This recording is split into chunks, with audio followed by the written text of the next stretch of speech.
All right, y'all. Today is Sunday. We making ribs today. So when I first do my ribs, y'all, I go ahead and try to cut them down, because I'm gonna bake them in the oven, so I'm not putting them on the grill.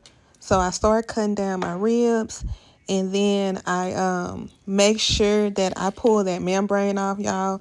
That membrane has to come off when you do your ribs. That's how you keep it tender. So if you cook them and you don't know how to pull the membrane off, y'all, that's all you have to do. Just cut them and then go in there and just pull that little skin out so they can be tender.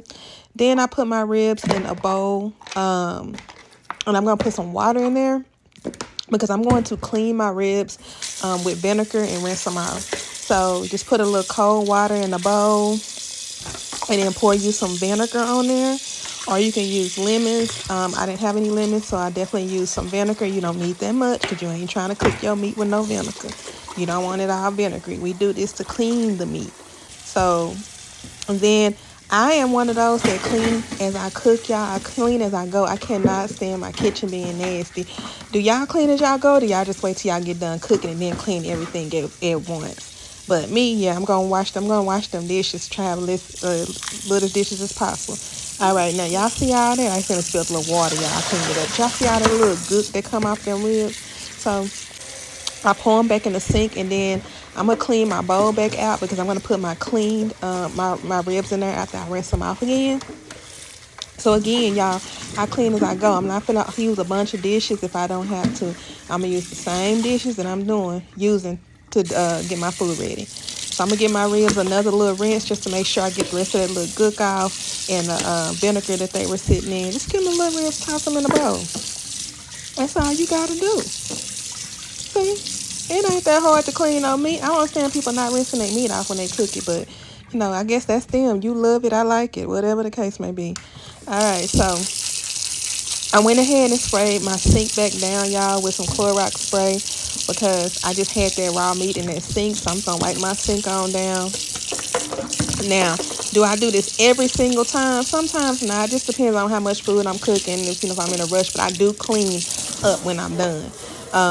Or I try to clean. I clean maybe 90% of the time as I'm cooking and trying to keep stuff done.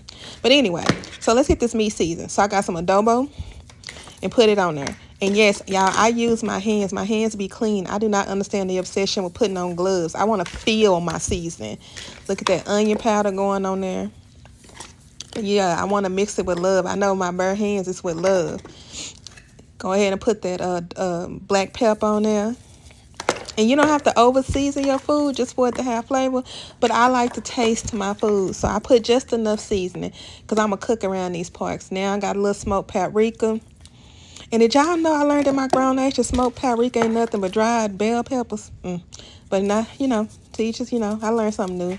My favorite seasoning, my Kinder's buttery garlic and herb seasoning, y'all. I use this, y'all. I use it. I love it. If you have not gotten it, try it on your food. Real good. Then, of course, I just put a little sea salt to taste. I don't use that Morton salt with the girl with the umbrella. We like sea salt around these parts. And then this is a little trick I got from my husband. Some apple juice, and this supposed to make the meat tender or something like that. I just put a little apple juice in there. My Martinelli's. If you haven't had no Martinelli's, then y'all don't know what you're drinking. But Martinelli's apple juice is good. And then we put just a little brown sugar. I may have put a little bit too much. But it actually balanced out. I was worried it was gonna be too sweet, but it actually balanced out real good. Then I get at a good old mix. And then, again, I'm mixing with my bare hands with love. I'm going to rinse it off before I touch anything, try to touch anything else. I keep one hand for mixing, one hand for grabbing stuff. All right, now last but not least, I have to use Sazon. Sazon is that girl. If you don't know about Sazon, take your butt to Walmart and go get you a pack of Sazon. Go get you a box of Sazon. It is a game changer for flavor. Look at that. All the ribs are seasoned. They look pretty. I like a good rib. And then I put them in my pan, but don't forget the little juice at the bottom, y'all. All that is seasoning. Get that seasoning and that juice. It's okay. It ain't gonna hurt you. See? So I'm putting my ribs in the oven, and halfway through, I put a little barbecue sauce on them. Some people don't like their ribs with barbecue sauce, but I put a little bit on mine. Do y'all cook y'all with barbecue sauce, or y'all don't cook it? Let me know how y'all prefer y'all ribs to be cooked. But look at that. Now, this is my plate, y'all. This is my plate. This is what I wanted. I wanted some pickled okra. I wanted some pepperoncinis, some green beans, and my ribs. That's all I needed. Y'all, these ribs were delicious.